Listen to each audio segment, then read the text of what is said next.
నమస్తే, welcome to political bridge.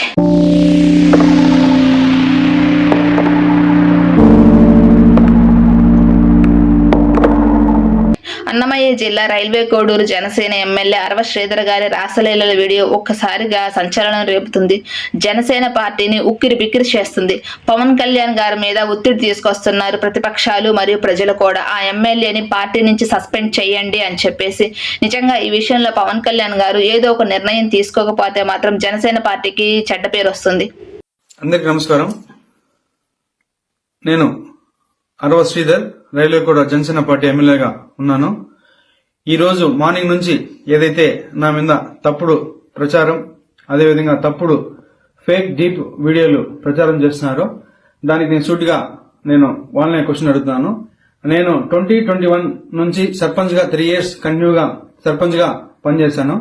Sarpanch గా పనిచేసేటప్పుడు నా విలేజ్ లో కావచ్చు, లేకపోతే పక్క పంచాయతీలు కావచ్చు, మండలంలో కావచ్చు, ఏ రోజైనా శ్రీధర్ ఇలాంటి తప్పులు చేస్తాడు, శ్రీధర్ పలానా తప్పులు చేస్తాడు, తప్పుడు వ్యక్తి అని నిరూపించండి. అదేవిధంగా ఈరోజు మా జనసేన పార్టీ అధ్యక్షులు శ్రీ గౌరవ ఉప ముఖ్యమంత్రి కళ్యాణ్ సార్ దగ్గర ఆయన అడుగుజాల్లో నడుస్తూ ఆయన పనితీరుపై దృష్టి పెట్టి ఆయన ఎట్లయితే ప్రజలకు సేవ చేస్తున్నారో అంతటికన్నా కొంచెం ఆయన దాంట్లో 1% ప్రజలకు సేవ చేస్తూ నా రైల్వే కోడ్ నియోజకవర్గంలో నేను పని చేస్తుంటే నాపైనే ఈ విధంగా దుష్ప్రచారం స్టార్ట్ చేయడం జరిగింది. ఏదైతే నేను ఈ videos fake deep videos morning నుంచి ఫేక్ అని చెప్తున్నారో దానికి నేను సూటిగా మరొకసారి వాళ్ళని అడుగుతున్నాను. ఈ 1.5 year నుంచి నేను చేశా అంటున్నారు కదా, నేను లాస్ట్ 6 months నుంచి నన్ను ఇట్లే హరాస్మెంట్ చేస్తా ఉంటే మా అమ్మ పోయి పోలీస్ కంప్లైంట్ కూడా ఇచ్చింది. కావున దానికి కూడా మళ్ళీ కూడా నేను దీని వెనక ఎవరున్నారు, ఎవరైతే ఈ వాంటెడ్ గా చేస్తున్నారో కూడా నేను చట్టపరంగా కోర్టు నుంచే ఎట్లయితే దానికి తగిన చర్యలు తీసుకోవాలో అదేవిధంగా చర్యలు తీసుకొని.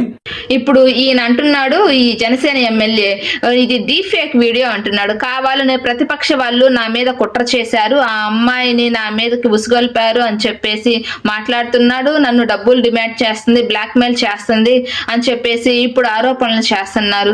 గత 6 నెలల నుంచి నా మీద కుట్ర జరుగుతుంది అని చెప్పేసి. నిజంగా ప్రజలేమన్నా పిచ్చోళ్ళు అనుకుంటున్నాడేమో. డీప్ ఫేక్ వీడియోనా లేదంటే రియల్ వీడియోనా ప్రజలు తెలుసుకోలేనంత వెర్రి వాళ్ళు అనుకుంటున్నారేమో. ప్రజాప్రతినిధులు చాలా మంది తప్పు చేసి బయటపడి ఆ వీడియోలు, ఫోటోలు ఒకసారిగా సోషల్ మీడియాలో వైరల్ అయిన తర్వాత అది డీప్ ఫేక్ వీడియో అని చెప్పేసి చెప్పడం సర్వసాధారణం అయిపోయింది ప్రజాప్రతినిధులకి. కాకపోతే ఈ వీడియో ఒకసారి చూసుకుంటే వీళ్ళిద్దరు ఎపిసోడ్లు, ఆ అమ్మాయి బాధిత మహిళ అయితే ఎవరైతే ఉన్నారో ఆ అమ్మాయి, ఇది అరవ శ్రీధర్ గారి వ్యవహారం చూసుకుంటే దీన్ని 2 యాంగిల్స్ లో చూడొచ్చు.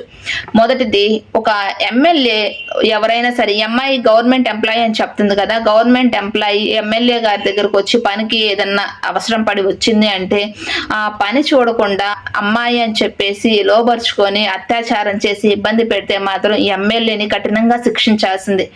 రాజ్యాంగబద్ధ పదవిలో ఉన్న వ్యక్తి నైతిక విలువలు పాటించకుండా ఆడవాళ్ల పట్ల ఈ విధంగా వ్యవహరిస్తుంటే మరి మహిళా కమిషన్ ఏం చేస్తుంది? ఇప్పటికైనా మహిళా కమిషన్ ఈయన మీద, ఈ ఎమ్మెల్యే మీద ఎంక్వైరీ చేసి నిజంగా ఈయన గారి తప్పు ఉంటే మాత్రం పార్టీ నుంచి సస్పెండ్ చేసి పదవిలో నుంచి రాజీనామా చేసి ప్రజల ముందు దోషిగా నిలబెట్టాలి, కఠిన శిక్ష విధించాలి.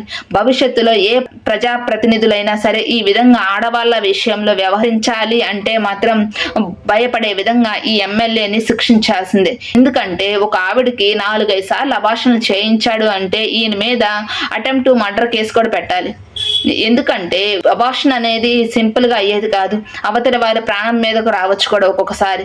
నిజంగా ఈ విషయంలో ఎంక్వైరీ చేసి ఈయన మాత్రం తప్పు ఉంటే మాత్రం దోషిగా నిలబెట్టి శిక్షించాలి, కఠినంగా శిక్షించాలి.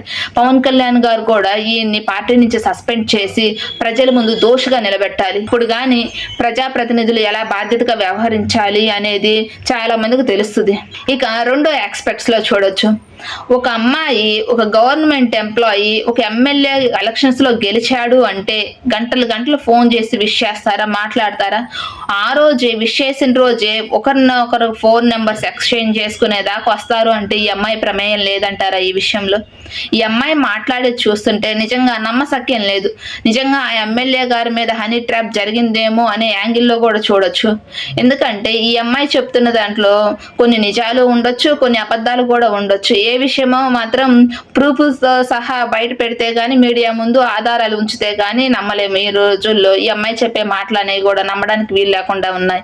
ఒక ఎమ్మెల్యే ఆ అమ్మాయికి ప్రమేయం లేకుండా 4-5 సార్లు అబార్షన్లు చేయించాడు. వాళ్ళిద్దరూ ఇష్టం వచ్చినట్టు బయటికి వెళ్ళారు, ఇంటికి కూడా వచ్చాడు అంటే ఈ అమ్మాయి ప్రమేయం లేకుండా ఉంటుందా? ఈ అమ్మాయి తప్పు కూడా ఉంది ఈ విషయంలో మాత్రం. ఎందుకంటే ఈ అమ్మాయి 4-5 సార్లు అబార్షన్ చేయించాడు, నన్ను కొడుతున్నాడు అని హింసిస్తున్నాడు, మా భర్త నుంచి విడాకులు తీసుకోండి అని బెదిరిస్తున్నాడు, మా బాబును చంపేస్తాను అని బెదిరిస్తున్నాడు అని ఆరోపణలు చేస్తుంది కదా ఈ బాధిత మహిళ ఎవరైతే ఉన్నారో ఆవిడ. ఏ రోజైతే ఆ ఎమ్మెల్యే ఈ అమ్మాయిని ఇబ్బంది పెట్టాడు, కొడుతున్నాడు, లేదంటే ఫస్ట్ టైం అబార్షన్ చేయించుకోమని ప్రెజర్ చేశాడు, ఒత్తిడి తీసుకొస్తున్నాడు అన్న ఆ రోజే ఆయన మీద పోలీస్ స్టేషన్ లో కేసు పెట్టి మీడియా ముందుకు వచ్చి ఆధారాలతో సహా నిరూపించి ఉంటే ఆ రోజే ఈ అమ్మాయి చెప్పే మాటలు అందరూ నమ్మేవాళ్ళు. కానీ 1.5-2 సంవత్సరాలుగా ఈ భాగోతాన్ని బయటకు పెట్టకుండా ఇప్పుడు ఆ అమ్మాయి ఒక్కసారిగా విక్టిమ్ కార్డు ప్లే చేయడం అనేది కూడా కరెక్ట్ కాదు. ఏమైనా గానీ ఒక ఆడవాళ్ళ విషయంలో మాత్రం ఒక ప్రజాప్రతినిధులైనా సరే ఎవరైనా సరే తప్పుగా వ్యవహరించారు అనేది నిజంగా ఖండించాల్సింది. ఇంతకీ హనీ ట్రాప్ జరిగిందో తెలియదు కానీ, లేదంటే అతనే ఈ అమ్మాయిని లోబర్చుకొని అయితే అట్లా అత్యాచారం చేసి మోసం చేశాడు, పెళ్లి చేసుకుంటానని చెప్పి మోసం చేశాడో ఏది జరిగిందో తెలియదు కానీ నిజంగా ఈ విషయంలో మాత్రం జనసేన పార్టీ పరువు ప్రతిష్టలకి భంగం వాటిల్లింది. పవన్ కళ్యాణ్ గారికి కూడా చెడ్డ పేరు వచ్చింది. ఇక్కడ ఇప్పటికైనా ప్రజలు, ప్రతిపక్షాలు పవన్ కళ్యాణ్ గారు ఈ జనసేన ఎమ్మెల్యేపై ఏదో ఒక యాక్షన్ తీసుకోకపోతే పవన్ కళ్యాణ్ గారి మీద కూడా చెడు అభిప్రాయం వచ్చే అవకాశం అయితే ఉంది. మీరేమంటారు? కామెంట్ చేయండి. వీడియో నచ్చితే లైక్ చేయండి, షేర్ చేయండి, సబ్స్క్రైబ్ చేయండి. Thank you.